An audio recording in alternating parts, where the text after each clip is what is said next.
자, 일단 국정원이 보고 있는 거는 민노총 전현직 간부 4명이 동남아에서 북한 공작원을 접촉을 하고 돈도 주고받았다. 이렇게 지금 보고 있는데요. 그렇습니다. A, B, C, D 이렇게 나눠서 보여드리겠습니다. 자, 그래픽 저희가 한번 보여드릴까요? 자, 그 국보법 위반 혐의, 북한의 저 문화교류국이라고 있습니다. 실제 문화를 교류하는 것은 아니죠? 네.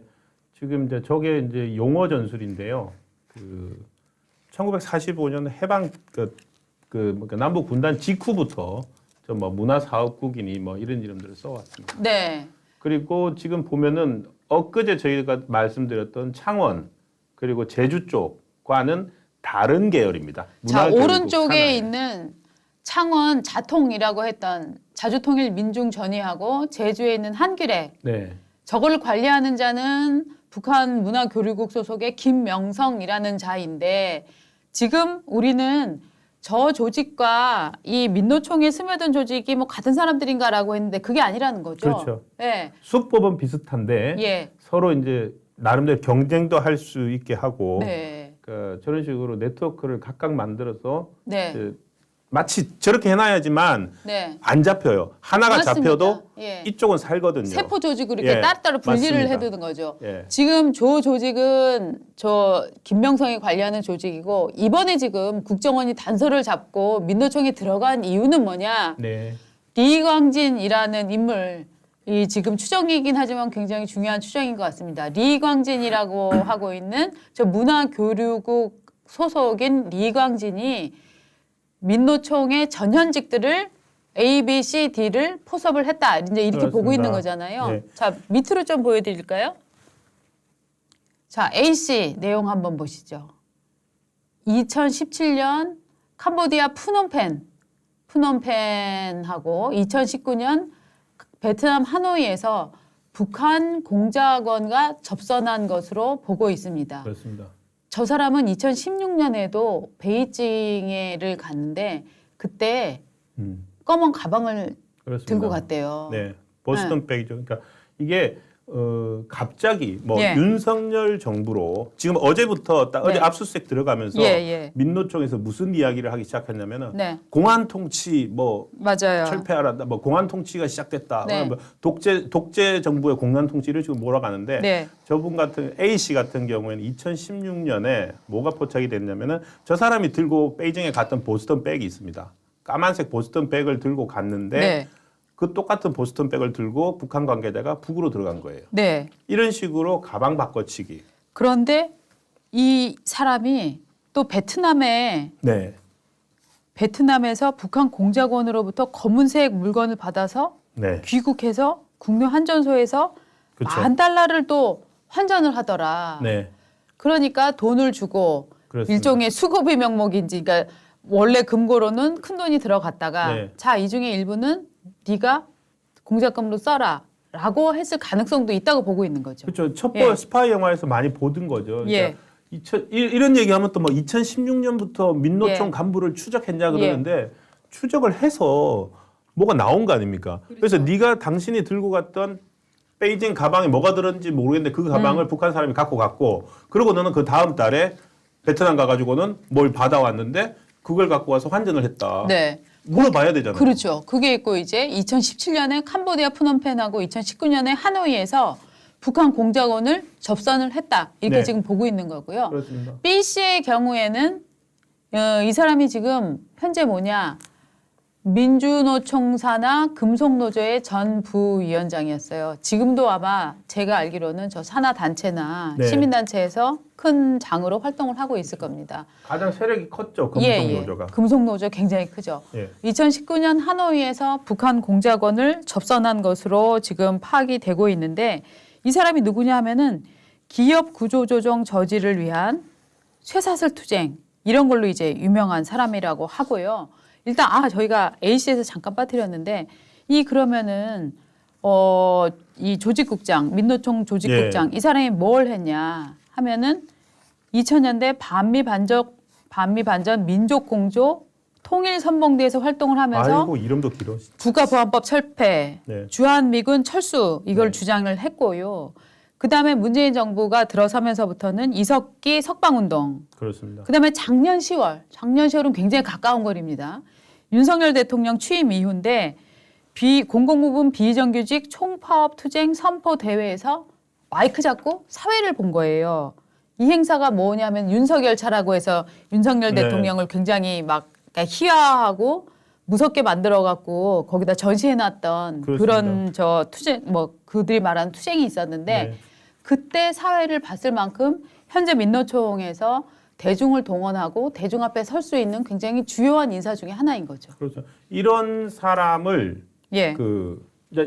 이런 사람을 북한의 그 간첩 조직이 네. 포섭을 한 겁니다. 네. 이걸 포섭을 했다는 것은 북한 내에서는 상당히 큰 성과로 그럼요. 그러니까 평가받을 겁니다. 그렇죠. 그러니까 국내에서 보면 이 사람은 그러니까 지금 말씀하신 대로 2000년대니까 아주 젊을 때부터 반미운동, 통일운동을 네. 해왔고 네. 그런 이력을 가지고서 민주노총에 들어간 거예요. 네. 그럼 민주노총에서 간부가 됐어요. 그런데 이제 아까 말한 문화교류국에서 연락이 왔겠죠. 네. 한번 보자. 그럼 이 사람들 기본적으로 북한 만나는데 별 그게 없기 때문에 만나서 돈도 받고 지령도 받고 했는데 그 활동이 단순히 국보법 철폐 이런 운동만 한 게 아니라 우리나라 정치에 개입을 한 거예요. 윤석열차. 그래서 그렇죠. 저는 진짜 심각하다고 생각하는 게 네. 이런 걸 통해서 북한이 한국 정치에 개입할 수 있는 길을 열어놨고 민노총이 집회 한번 열면 얼마나 많은 사람이 모입니까? 맞습니다. 사람들은 모르고 나가는데 실제로는 그게 북한의 지령에 의한 것 같다고 생각해 보십시오. 그리고 또 놀라운 게 이렇게 마이크를 잡는 사람들은요. 네, 다음번 총선 같은 데서는 사실은 비례대표를 공천도 받을 수가 있어요. 그렇습니다. 그러면 어떻게 되냐면은 국회에 들어가서 입법 활동을 할 수가 있는 거고 입법 네. 활동을 하면 정말 굉장한 권력을 갖고 있는 거잖아요. 맞습니다. 어떻게 보면 우리가 북한에다가 북한 노동당에 자유민주주의를 꿈꾸는 어떤 사람을 심는다라고 생각을 해보십시오. 네. 이게 정말 나라가 뒤집어질 일인데 물론 지금까지는 국정원이 혐의점으로 보고 있는 거고 이 사람들은 지금 유죄 판결이 난 건 아닙니다. 그렇습니다. 그래서 어느 정도 국정원이 파악한 것이 맞는지 이게 사실인지 아니면 정말 이들이 주장하는 국정원의 조작인지는 아마 이제 재판을 통해서 밝혀지게 될 텐데 해봐야죠. 자 이제 CC와 DC로 넘어가겠습니다. 또 보건의료노조가 민노총 산하에서도 굉장히 큰 조직이잖아요. 화물연대 때 우리가 보건의료노조가 얼마나 센지 알았잖아요. 맞습니다. 간호사 출신이 화물연대를 이끌었지 않습니까? 네. 세상을 물류를 멈춰서 세상을 멈추자라고 했던 네. 그게 또 보건의료노조입니다. 네. 야. 자, 보건의료노조 조직실장이 있습니다. 네. 저 이제 CC인데요. 저 사람은 2017년 푸놈펜에서 북한 공작원을 접촉한 걸로 보이고 있고요. 또 그다음에 DC가 있습니다. 금속노조 출신으로 지금 제주 평화쉼터의 대표라고 하는데 제주 나오네요. 이 사람 역시 제주 2017년 푸놈펜에서 두 사람이 같이 가서 네. 그 리강진을 네. 만난 것으로 지금 추정이 되고 있는데 자 그럼 2017년 저 CC는 무슨 일을 했느냐 기사에 아주 묘한 표현이 나옵니다. 코로나 국면에서 주로 활동했다. 보건의료노조라면서요. 보건의료노조. 그러니까 이거 뭐냐 하면 보건의료노조인데 코로나 국면에서 주요 활동했다. 일단 의료인, 간호사나 의사일 가능성. 네.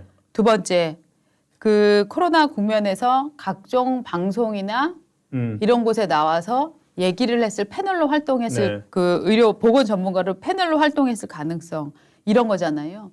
어쨌든 자기 직무를 수행하거나 대중 활동을 했거나 뭐 이랬을 것으로 보이는데 코로나 국면에서 주로 활동했다. 저는 사실 이게 앞으로 어떤 팩트로 밝혀질지 너무 묘한 느낌이 들고요. 야, 그다음에 정말들 열심히 하고 있네요. 예. 그다음에 이 제주평화쉼터 이 사람은 무슨 운동했냐?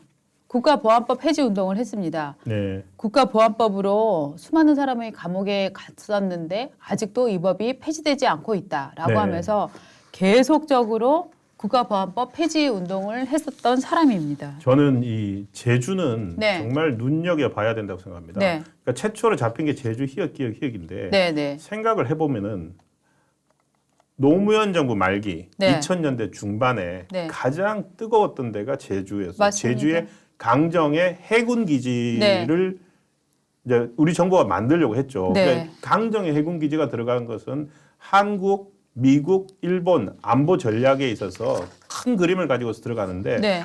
그거를 그 강정마을 해군기지 반대 운동을 하면서 전국의 NL들 소위 말해서 이런 뭐 국법법 철폐 통일 운동을 네. 했다는 사람들이 다 몰려들었잖아요. 맞습니다. 그래서 결국은 그게 뭐 어떻게 됐냐면은 정식 해군기지가 아니라 예. 그 민관 합동 뭐 미항으로 해서 이상한 모양으로 만들어 놨거든요. 그 상황에서 아직도 투쟁을 하고 있어요. 맞아요. 그래서 제가 저희 어제 방송하고 난 다음에 왜 제주에 이게 있었을까 했더니 강정 해군기지 때문에 북한 내에서 평가가 이게 다르다는 거예요. 제주에서 이런 활동을 하는 거는.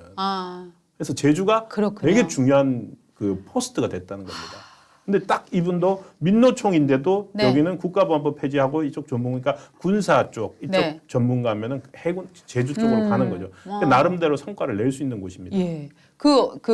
그래서 그 해군 그 쉼터 예. 제주 이 쉼터 그 사진 압수수색 들어간 어제 사진도 있는데 한번 볼까요? 제주 평화 이름은 또 평화라고 해요. 늘 평화를 내세우죠 저런 사람들이. 예. 저 단어를 굉장히 좋아해요. 평화. 그렇죠. 강정마을도 평화, 어. 제주를 뭐 전쟁 기지로 만들 거냐 이러면서 예. 선한, 예. 평화 무슨 뭐 그런 거 있잖아요. 함께 가는. 야, 예? 네. 그런 거 굉장히 좋아하잖아요.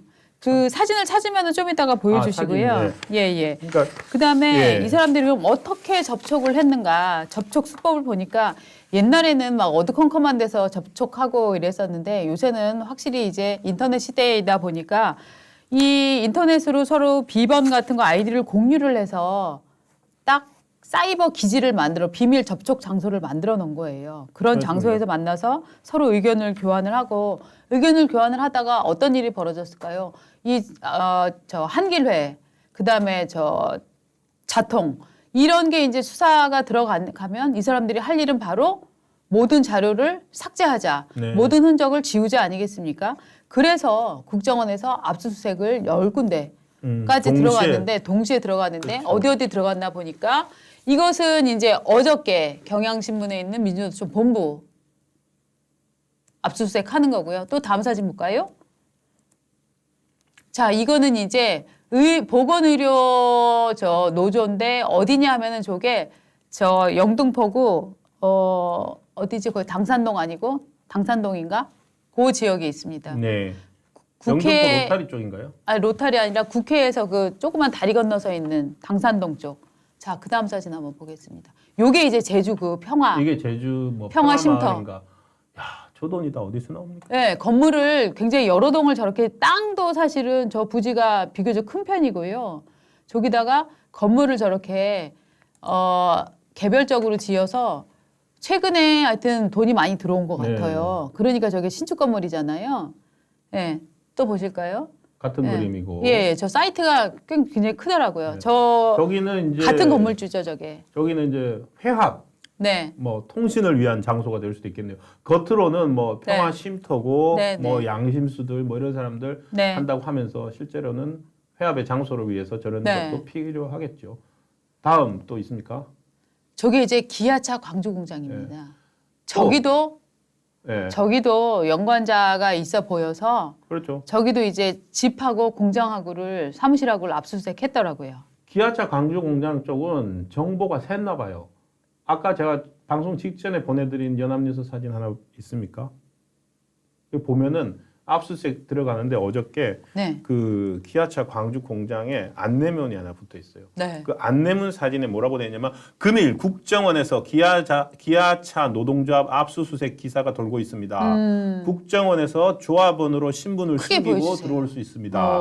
금일 휴게통을 금일 도란도란 휴게룸을 폐쇄 조치하겠습니다.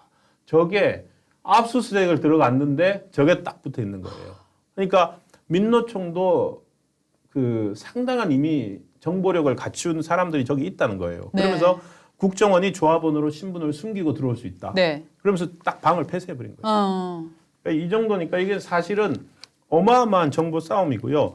국정원이 이렇게 이 정도는 아마 네. 그 밝혀낼 수 있었던 게 아까 보시면 알겠지만 베이징에서 2016년 뭐 행적들 이런 것들이 나오지 않습니까? 네. 그거는 누군가 계속 쫓아다니면서 맞습니다. 체증도 하고 뭐 이랬다는 거죠. 네. 그러니까 이걸 거의 20년 가까이 추적을 해왔대요. 2000년대 초부터, 네. 2000년대 중반부터 예.